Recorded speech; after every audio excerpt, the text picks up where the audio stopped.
Hi student, good morning. CIC online classes में आप सभी का स्वागत है। Class 12 subject maths. आज का टॉपिक है रोले की प्रमेय, मतलब रोलेस थ्योरम। तो रोले की प्रमेय क्या होती है, आपको बहुत इंपॉर्टेंट टॉपिक है, क्योंकि ये 4 नंबर का क्वेश्चन कंपलसरी है, बोर्ड एग्जाम में आता ही आता है हर बार। 4 से ऊपर का हो सकता है, 4 से कम का नहीं होगा। तो इसलिए सबसे पहले इसके बारे में जानते हैं। तो सबसे पहला पॉइंट है इंटरवल, मतलब अंतराल बोलते हैं। क्या बोलते हैं? अंतराल। अंतराल मतलब कितने टाइप्स के होते हैं? 2 टाइप्स के होते हैं। सबसे पहले होता क्या, मान लिया कोई अंतराल a, b है, और ये भी क्या है, a, b है, और इसको बोलते हैं ओपन इंटरवल। ठीक है, ओपन इंटरवल, और इसको बोलते हैं क्लोज्ड इंटरवल। ठीक है, इसका मतलब खुला अंतराल और इसका मतलब बंद अंतराल। अब खुले का मतलब क्या होता है, इसको छोटे ब्रैकेट से डिनोट करते हैं, इस तरह का भी साइन बनता है इसके लिए। अब इसमें ध्यान दें, सबसे पहले इसका a, b, मतलब जैसे हमने ओपन इंटरवल एग्जांपल देख लें 5, 10 ले लिया, तो मतलब ओपन इंटरवल में ये होगा कि हम इसमें देखते हैं, मतलब ये ध्यान देते हैं, ओपन इंटरवल का मतलब ये है कि इसमें 5, 10 शामिल नहीं होगा। ठीक है, और इनके बीच जो नंबर्स आएंगे वो शामिल होंगे। जैसे 5 नहीं शामिल होगा, क्या होगा? 6, 7, 8, 9, और 10 भी शामिल नहीं होगा। और क्लोज्ड इंटरवल का मतलब ये होता है कि इसमें जो नंबर आएंगे, वो जो नंबर दिया होगा, मान लिया 5, 10, तो इसमें इसका मतलब ये है कि 5, 10 भी शामिल होगा और 5, 10 भी शामिल होगा। जैसे 5, 6, 7, 8, 9, 10, ये इसका मतलब हुआ। अब इसमें सेकेंड स्टेप जानते हैं, मतलब सतत, संतत और अवकलनीय। ठीक है, संतत और अवकलनीय।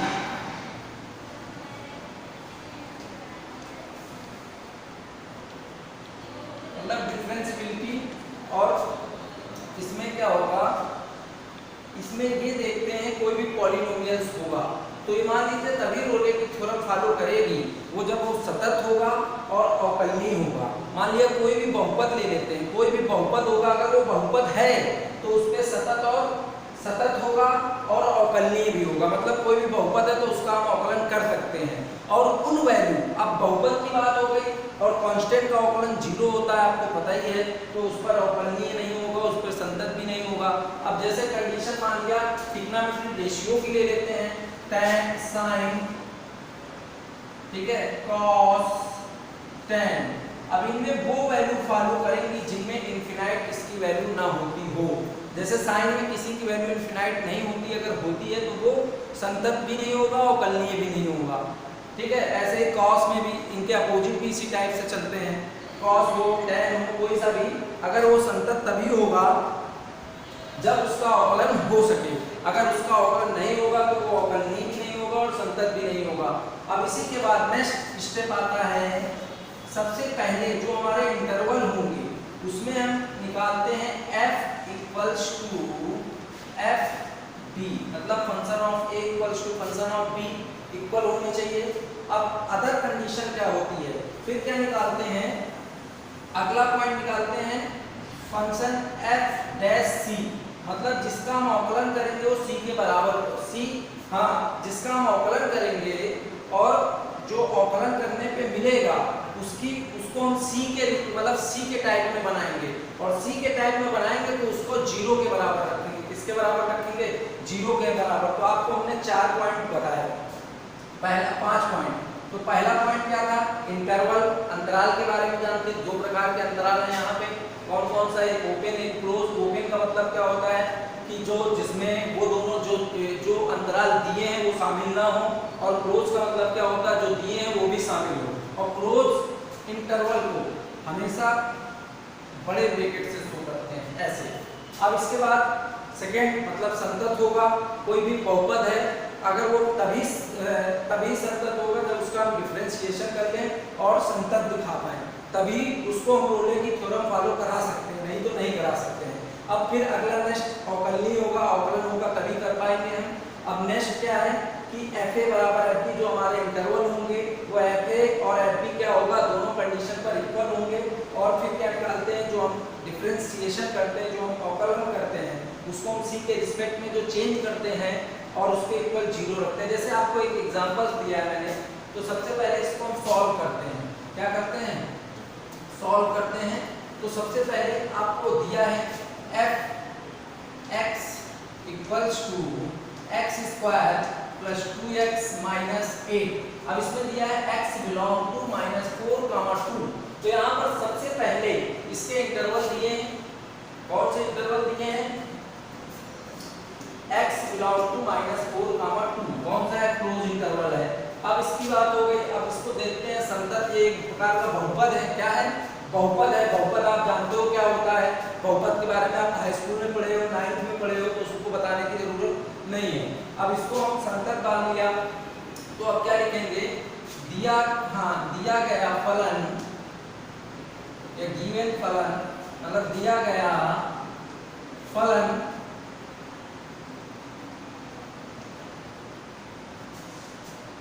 संतत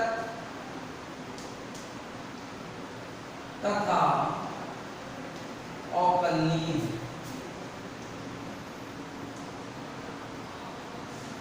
संतत तथा अवकलनीय है, मतलब इसको इंग्लिश में हम क्या लिख सकते हैं, f(x) is polynomial function is continuous is 4, 2 पर। मतलब जो हमारा 4, 2 है, दिया गया फलन संतत तथा अवकलनीय है 4, -4, 2 पर। इतनी चीज सभी को समझ में आ गई होगी। 4, 2 पर संतत है।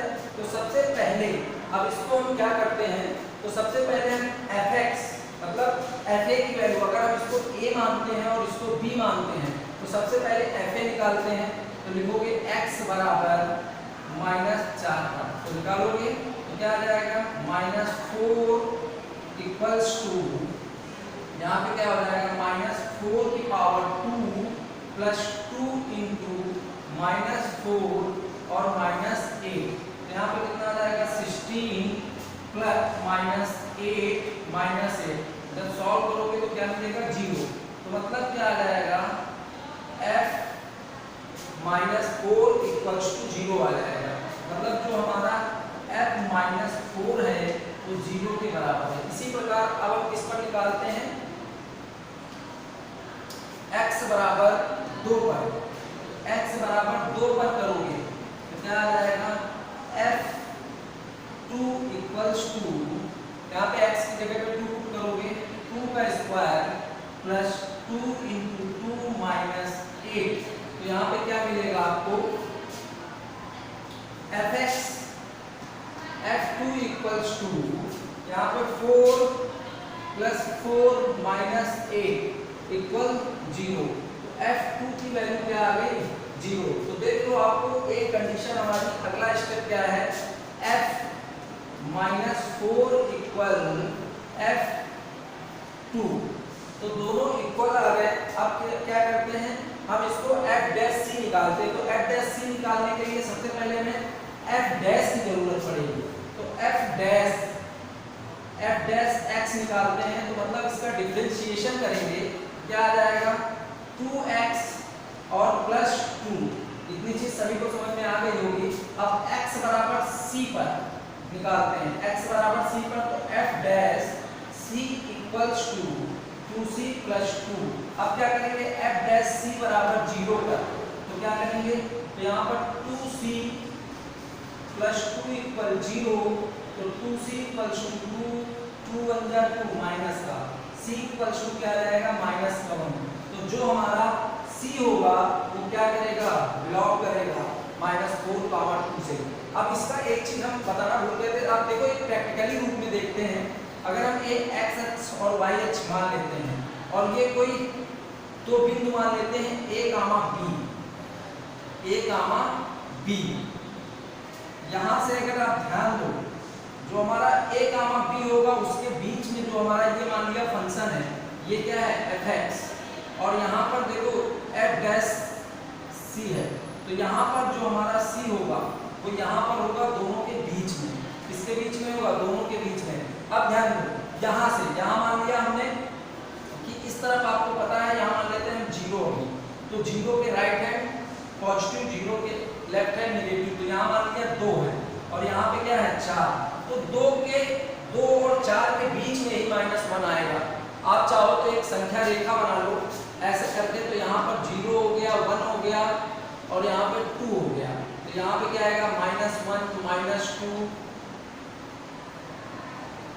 -3 और -4।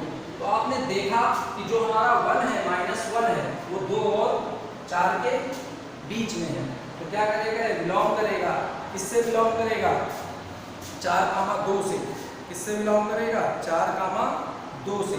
तो इसको लिख सकते हो C, नीचे नेक्स्ट C बिलोंग, ये बिलोंग का साइन होता है -4, 2, ठीक है।